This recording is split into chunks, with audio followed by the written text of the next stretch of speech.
Sorry about the delay. My partner got me a new stand for the phone, which has a really obnoxious habit of toppling over on me with this little stand here, and I immediately broke it as soon as I picked it up. So I had to go find this one and set it up. Okay, so today we were walking through town in Hawaii, which is it's not really where we live anymore. We live in a Quechua community called Porco Orco. We were walking around in Hawaii, and there's a group of Waorani women that come to town, usually on the weekends, Saturdays and Sundays, and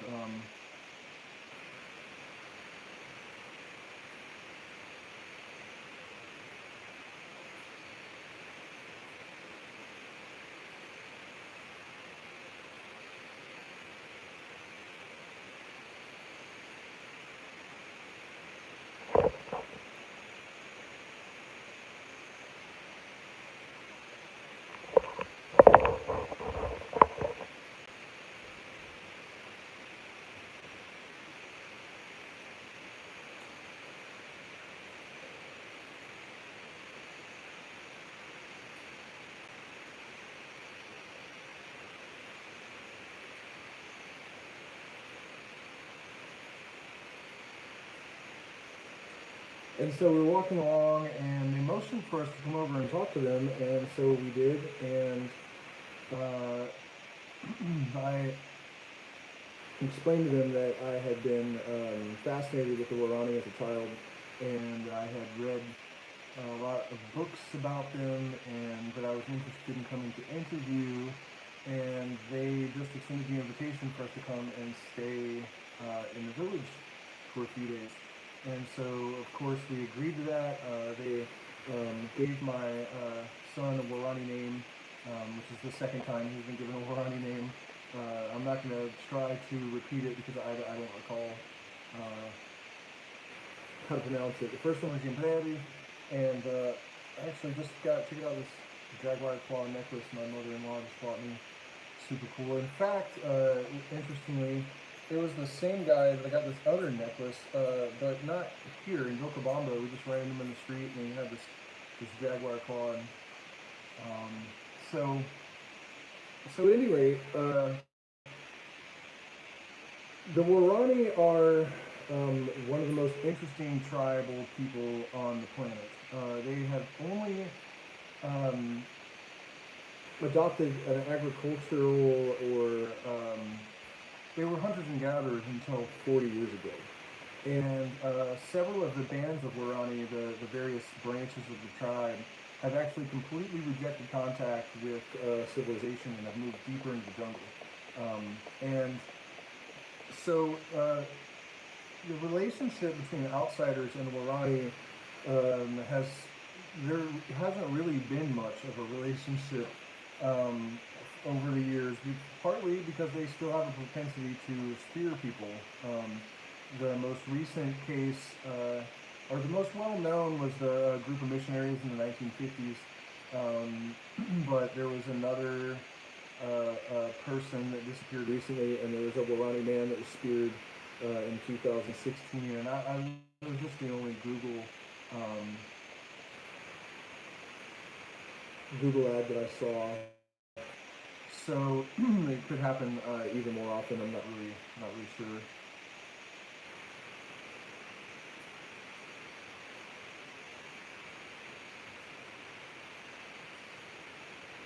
And so, in the last maybe 5 or 6 years, the Waorani have made gestures of being interested in communicating more with the outside world, having roads built, of teaching their language and customs to outsiders. And they speak the third least studied language in the entire world. And their ontology is completely different from ours in the Western world. For example, even to this day, their concept of time is very different than ours. now that there's been exposure more to the outside world, there's more of a concept of past and future, but their chronological disposition is always now. And so even when we were trying to figure out like when would be a good time to come to the village or when to catch the bus, we were just kind of getting blank stares, and they would just kind of repeat themselves like just get on the bus and come to the village. There was really no answer to which day or what time should we arrive. They would just repeat, just get on the bus and come to the village. So it's a great honor and privilege to have the opportunity to go and spend time with Waorani. I'm really hoping that there was some discussion actually. It was really interesting how much of this was initiated by them because we've been around for months, and it's really only in the last couple of weeks that even the Quechua people, who are much more acclimated to, they're like mestizos. They live in a basically normal Ecuadorian lifestyle. Partly because they're the descendants of slaves. They were conquered and they were brought here by missionaries. Some say by the Inca at some point, but certainly by missionaries. And so they were detached from their culture very in a sort of absolute fashion. Some of the, I would just say like the different branches of the tribe, the Saragurus now speak Quechua, but they're not Quechua people. So the Waorani, one of the things unique about them is that their culture is very much intact. In fact, their contact with the outside world is very, very recent. And, aside from they don't really distinguish between past and present, everything is now.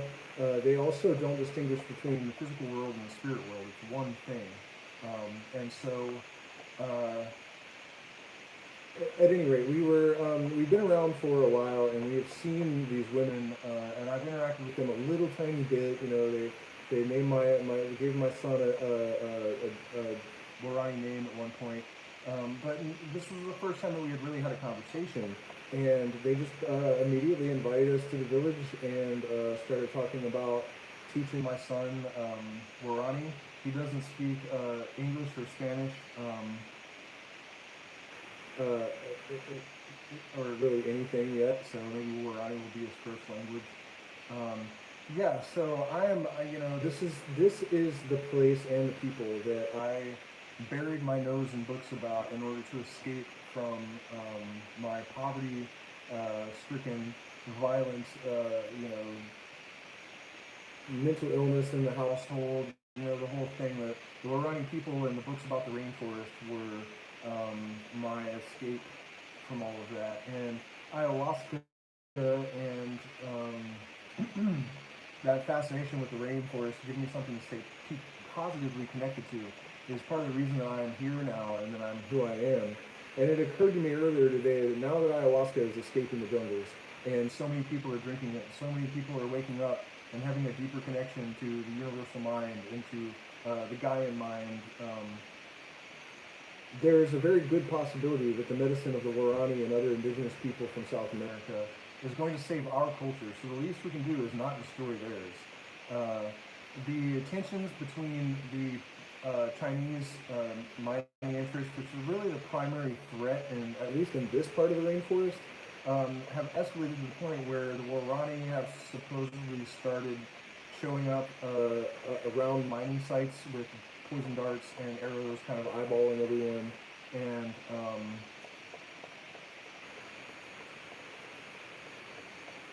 no, Fernando, there's no reason why I particularly study. I mean, I read about all of the tribes. I read every book that ethnobotany was my focal point, I guess, my main interest. So One River by Wade Davis and Richard Evans Schultes was like the psychedelic Indiana Jones, Harvard professor from the 1940s. And I became interested in psychedelics and psychedelic plants at a very early age, probably because something in me intuited that all of the damage that was going to be done due to my environment, it was going to need to be addressed with these medicines later.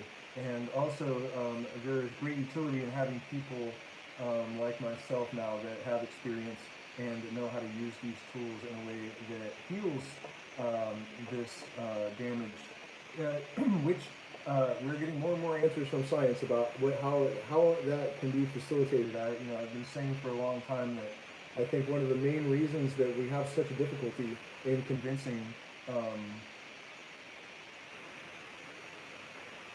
mainstream thinkers that these medicines are so efficacious is because the claims are so evangelical sounding, they're so over the top, so effulgent, and now that we have a deep understanding of how they work neurophysiologically, enhancing neurogenesis and neuroplasticity, but also the epigenetic healing that happens. I was just talking with Carlos Tanner from the Ayahuasca Foundation the other day. I did an interview that I'm going to post on this channel, and it's also going to be the first video on my new channel. And he had just had a study done at the Ayahuasca Foundation, 2 doctors, and they actually were looking at changes in people's genetic code as they relate to trauma pre and post ayahuasca. And there are discernible changes. And so now we have a scientific or a neurological basis, a biological basis for understanding how the effects of ayahuasca can be so dramatic. And of course, this applies to the other entheogens, but this study was specifically on ayahuasca. And so we have the neurological level, the changes in the brain that occur, and that's on a physical basis, and also on in terms of processing, because there's interregional communication happening in the brain that normally isn't happening, and so the visionary state as well. A lot of people attribute the profound effect that the entheogenic experience has on them to the transcendental visions. That's definitely an element, and I think it's part of the reason why when Big Pharma talks about, like, we're going to make drugs that don't cause visions and still change your brain, it's like, well, we already have those, and we have school shootings and all.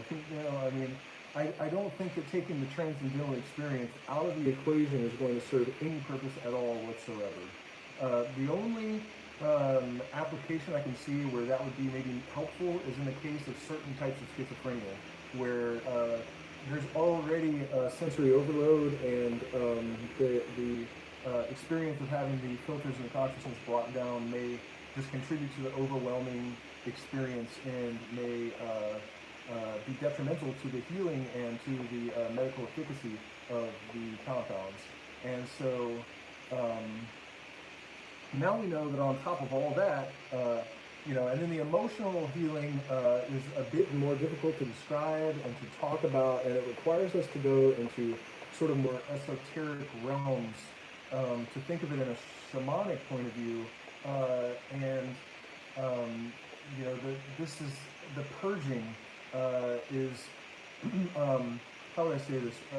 Whether or not it's true that there is like a negative energy that is being transmuted into something physical that can then be expelled from the body, I can tell you from personal experience that the vomiting and purging that occurs during ayahuasca and other plant medicines, it certainly feels like there's some sort of bodily and emotional cleansing that occurs.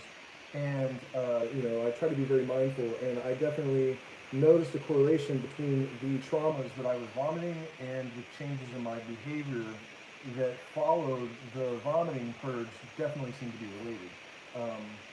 So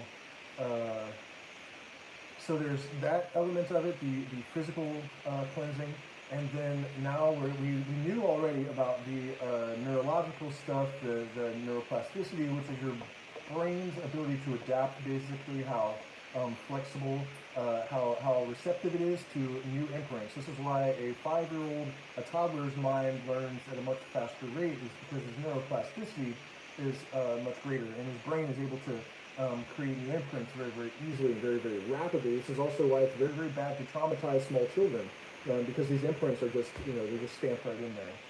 And so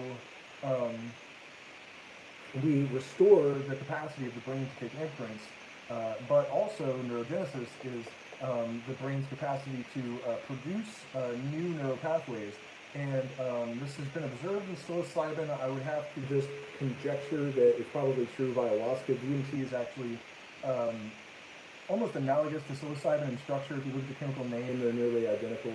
Um, so, I think also, when we have looked at cellular reactions in vitro and in situ, or whatever, however you say the Latin, the LSD, DMT, psilocybin, they all have these, enhancing the neuroplasticity, and so I would venture to reckon that ayahuasca does this as well. But psilocybin is actually the only compound known to rejuvenate damaged brain cells to such an extent that researchers at Johns Hopkins are looking at resuscitating brain-dead people using psilocybin.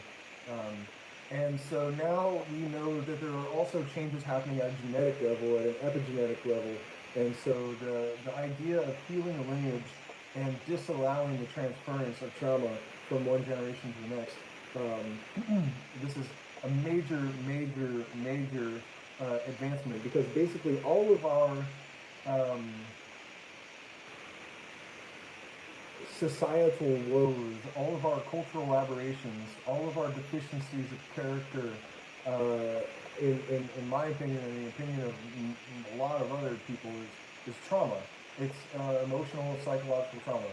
And so our ability to reverse the effects of these traumas after they occur is also, an ounce of prevention is worth, or a pound of prevention is, an ounce of prevention is worth a pound of cure. There you go. It is going to inhibit the continued transference of trauma onto new generations. And so we have these indigenous cultures to thank for these technologies. One of the things that Carlos Tanner in the interview that I did with him said that I really appreciated was that he doesn't generally think of ayahuasca as a tradition. And I don't like that word either, because it implies blind repetition of, dogma, and, you have these like cultish practices, like you'll hear Buddhist monks say, we say, not I say, or I think, we think. And so in shamanism, there's an evolution. The songs are unique to the individual shaman. The practices, the rhythms, the combination of plants that are used.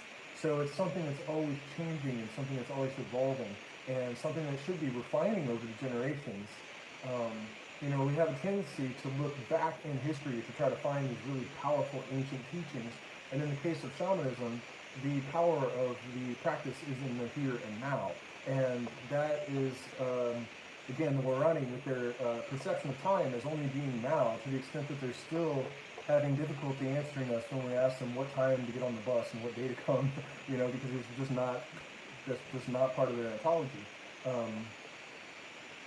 Bringing it back to that, and the spiritual presence of these people, they make no distinction between the physical and the material, and neither do I really, and I don't think that there is any reason to do so. I have thought for a long time that what we think of as the spiritual realm is a realm of pure consciousness, but it is still, you guys hear that? There's something large and squeaky in my kitchen all of a sudden. And I am in the Amazon rainforest. By the way, I didn't mention this, you guys. That thing on the thumbnail, I can't believe somebody thumbed down this. Like, I feel like someone is trolling me and just thumbs downing every single video that I make. I don't understand why. Like, what have I possibly said that would have offended anyone? Sorry, I shouldn't be distracted by that, but it is kind of just mind-blowing. Like, we shouldn't save the rainforest, you guys. Or ayahuasca is bad or something. I don't know what that person could possibly be thinking. But the thing on the thumbnail is a caterpillar that I found in the backyard the other night at like 2 in the morning. So crazy looking. And it's just constantly some extraordinary thing anywhere you look here. And honestly, to get back to the spiritual and the physical in a relationship, What I was saying is that I think that the same um, rules of quantum mechanics, the same uh, energetic processes that give rise to uh, the material world are present in the realm of what we refer to as spirit or pure consciousness. There is really no difference except maybe in density. Um, there is no woo in my world, right? But there is still room for more than just blind deterministic material reality. And so this opportunity to go and study with these people and learn and as I've said, the door to do that has only really been opened recently and not very many times. I mean, I don't know if this is true or not, but I asked the Waorani women that we were talking to today if there were any outsiders that spoke Waorani fluently, and they said no. And so I can't imagine if that's true because I feel like there have to have been anthropologists or somebody that's, the missionaries. Although the last missionary that tried to go and stay with the Waorani here is missing because she tried to turn them all against the shaman and make them all Christian, and they're not receptive to this. So I don't blame them at all. And they told her to leave and never come back, and if they did, they would kill her. And she came back anyways, and no one has seen her again. And this was pretty recently. Um, So maybe there haven't really been missionaries, I guess, is the bullet point of that part of the presentation. Um, I mean, I know that the first time that missionaries tried to contact them, they were all killed. That plane is up on a spear and shell a few hours away. Um,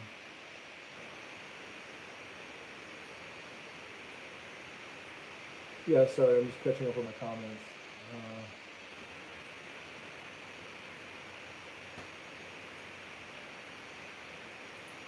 Yeah, and so that's where we're at, I guess. I mean, I'm really at the point where if I'm in the jungle with them and I see miners coming and fucking things up, I'll throw spears. I mean, I I do not believe that spirituality is really about being a pacifist. Um, I think that that's extremely insulting to indigenous cultures here in South America, for example, that are walking in the spirit world all the time.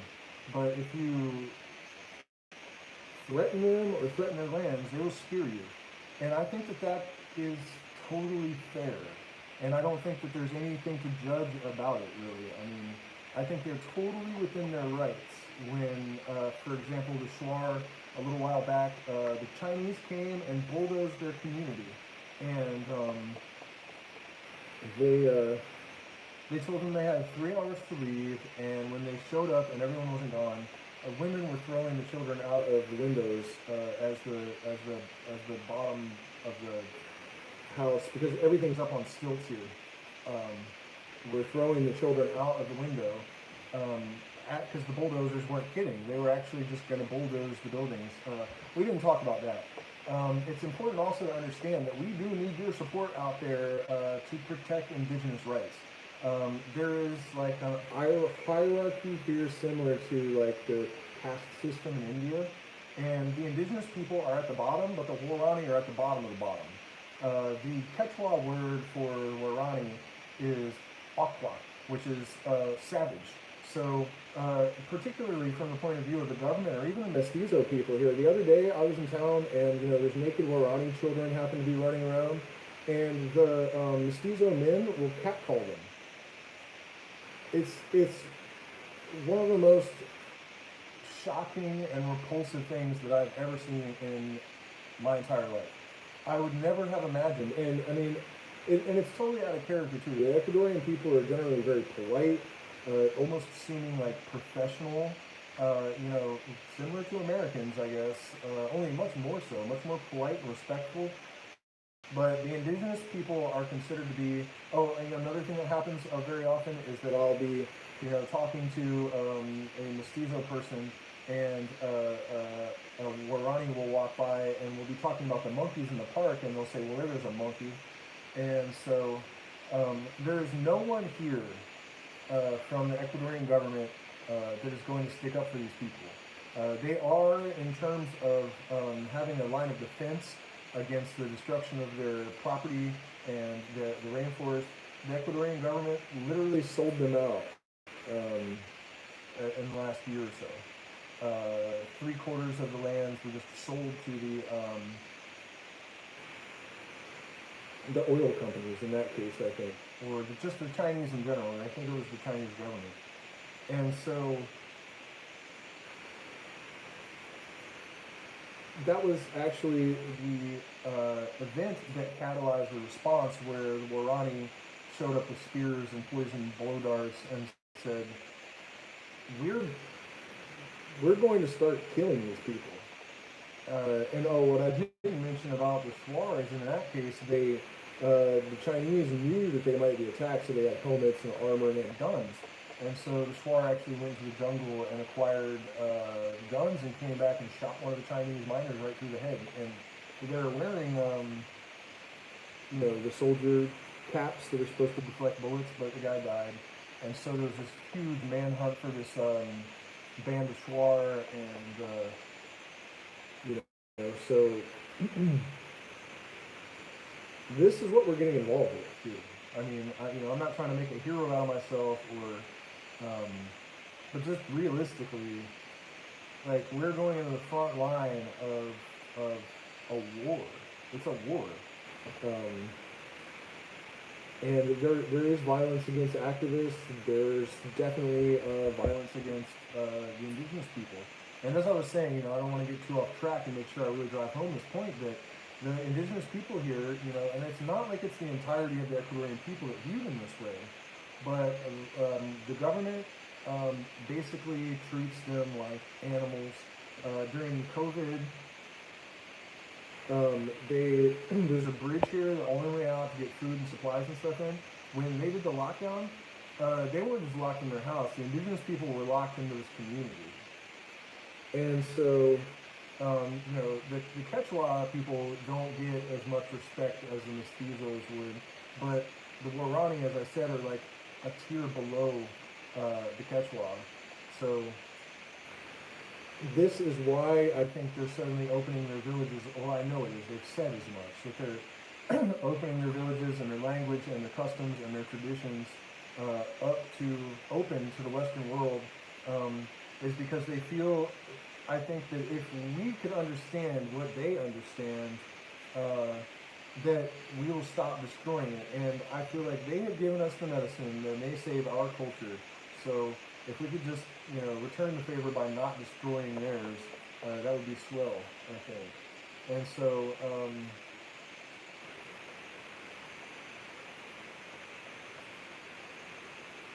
that's basically where we're at. And, as always, we need support to get this done. It's going to cost us a few $100s just to travel to the village.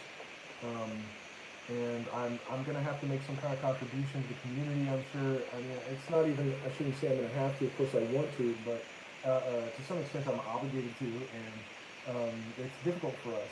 My health is improving, but at great expense. And so this is coming at a time where I'm feeling a little bit more focused and a little bit stronger. And I want to point out that, recently I mentioned that I felt that this ability for consciousness to sort of have an influence on our experience is, I had always neglected the fact that the relationship with the body is actually an energetic element in that process.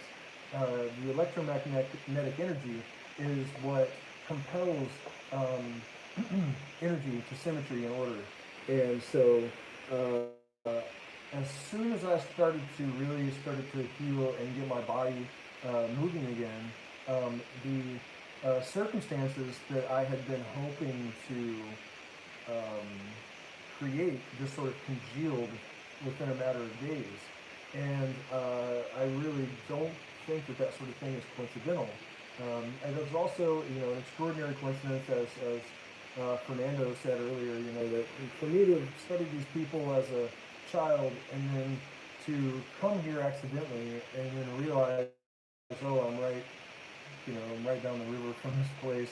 And then now I've been invited to come and learn language, and we're only going for a few days at first, but who knows what this will develop into. I intend to try to learn the language and really develop a relationship with the Waorani people and document everything and use this platform to spread awareness.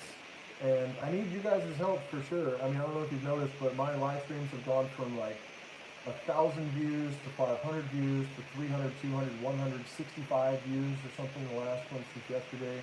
4 likes and 1 thumbs down and only a few viewers. I don't know what's going on. I feel like I'm offering better value in this content than I ever have before, and I'm getting like worse and worse and worse response and worse traction. So you can help me by sharing the message, sharing the videos. You can support us on PayPal and Zelle. There are links in the description. There's the Binance Smart Chain wallet address. Share the videos with whoever you think will listen. Again, I'm going to launch the other channel in a minute, where I'm going to try to keep it more clean, and I'm going to try to draw within the lines as much as I can, because I feel like I really need to focus on reaching as many people as possible to try to compel them to take action to support our efforts and similar efforts.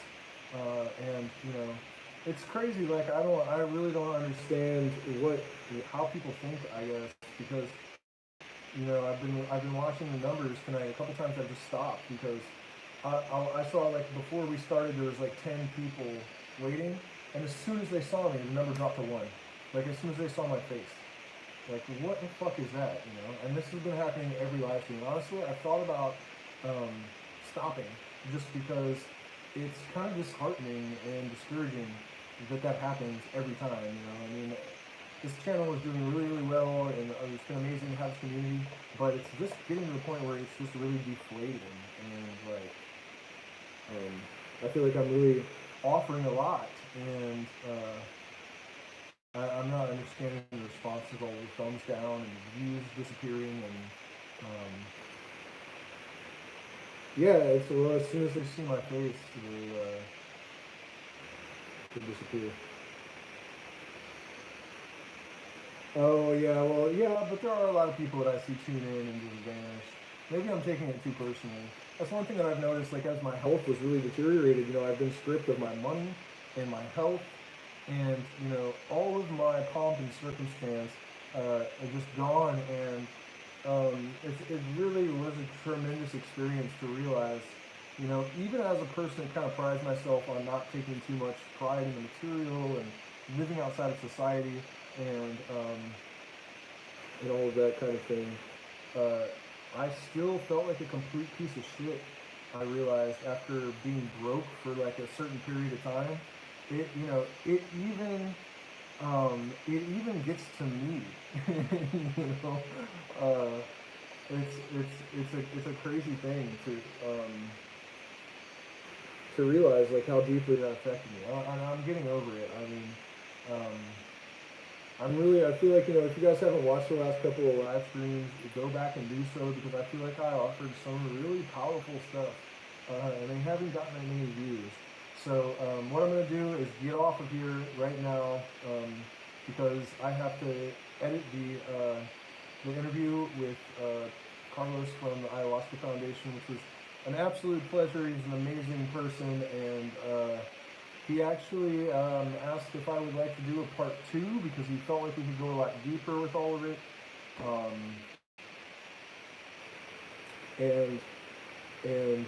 was really pleased to see that, because I felt like there was a lot more that we could kind of. It's not common that I get to interact with another person that sort of has this metaphysical openness, but still skepticism and sort of like down to earth, and not, you know, there's no wind whistling between our ears. A lot of you guys out there that are regular watchers fall into that category, but please, you guys, rally for me. You know, a lot of you guys talk about how you don't have any money and you wish you could send more and stuff, and I appreciate that, but that's not all you can do. You can share videos. This one in particular, you know, try to put it out if you know any, like, conservation groups or anything, people might be interested in trying to support this project, because we are going to have to raise a few $1,000s somehow, really, to really do what I want to do, which is to, like, get into the jungle and not have to worry about coming out until, well, I mean, we have to maintain this property for another month and a half, but that's another thing. And I know some of you guys that watch the channel actually live here. We're gonna need somebody to watch the dog and feed him for a little bit. So if you know us, get in touch if you want to come to the jungle and have a place to stay, and you don't mind feeding the dog. She's no trouble. She's just had 4 puppies though. The other day we came home and there's fucking puppies. Nobody knew that she was even pregnant. And there's 4 puppies. So yeah, that's it. I gotta edit this video, and that's where we're at with things. It's definitely happening, and soon. I think within the next 2 weeks, I'm gonna try to put some energy into raising a little bit more money, and I also want to see Mama Celia, the Shipibo shaman, nearby before I go, and try to get my health a little bit more thoroughly worked out. So keep an eye out for the interview with Carlos Tanner. And thank you guys so much for your support, and we'll see you again soon.